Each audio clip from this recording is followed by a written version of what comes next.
this session was inspired by Dr. Warren Campbell's annual stormwater survey. He identified that nationally there really aren't any strong correlations between communities that have stormwater fees and those that don't.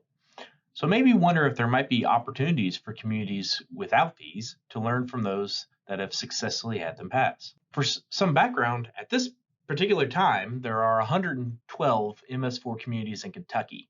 56 of these are permittees and 56 are co-permittees. 14 of the 56 permittees, or 25% of all permittees, have stormwater fees. The MS4s with fees represent 41% of the total number of counties that have MS4s. On the map, you can see these counties with the colors dots showing the size of the largest MS4 in each county, red being the largest and green being the smallest. The black outline shows whether or not they have a stormwater fee. And one of the things that this map shows is that the size of the community is really not an obstacle to passing a fee. Many communities with populations under 25,000 have fees, while communities that are much larger do not. Well, why not?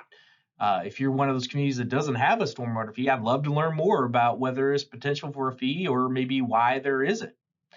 The goal of this series is to help you hear how some of the communities came to develop their own internal stormwater fees. But for some communities, now may be the best time to consider the adoption of a stormwater fee.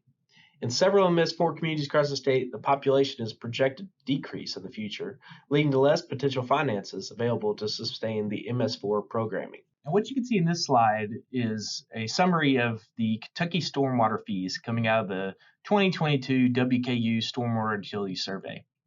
One thing to notice is just the population sizes in the column on the right.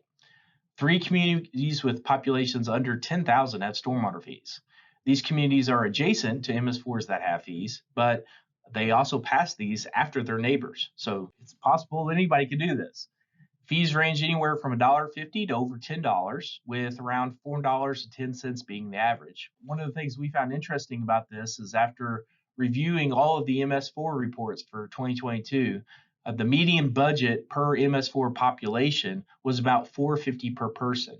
Now, keep in mind that many of the MS4s throughout the state are underfunded and had very low budgets. However, the overall idea is that a stormwater fee can help defray some of the costs that you already are absorbing into your general budget if you don't have a fee. You can also see that most of the communities are using the equivalent residential unit or ERU system, with only Glasgow and Warren County utilizing a different fee structure. We really wanted to showcase each of these different fee types so that communities could evaluate their options. However, in digging into the different fee structure for Glasgow, I discovered that their fee was actually repealed or really expired in 2017. So that you have an idea of what that tiered fee structure was like, the city of Glasgow established that fee in 2013.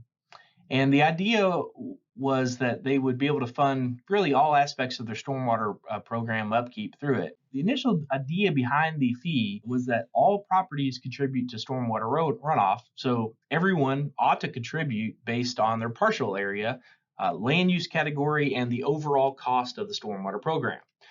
So what they did is they just divvied up the cost between the parcels with the exception of roads. So government-owned properties, tax-exempt properties, even farms that were within the urban areas, they all got a fee just like everyone else. The fees range from $780 a year for large commercial properties to $24 for residences. Now, one drawback that you might see to the system is the lack of way to incentivize any large commercial or industrial property owners from reducing their impervious area footprint in order to get a lower fee. Also, there's no exemption for those that may not have a lot of impervious surface on their property. The initial ordinance had a 4-year sunset clause wherein the fee was set to expire in 2016, so it is no longer in place. So this is one way that a fee can be structured, but we want to hear some other communities on how they structured the fee and how it came to be passed. And so now we'll turn it over to them.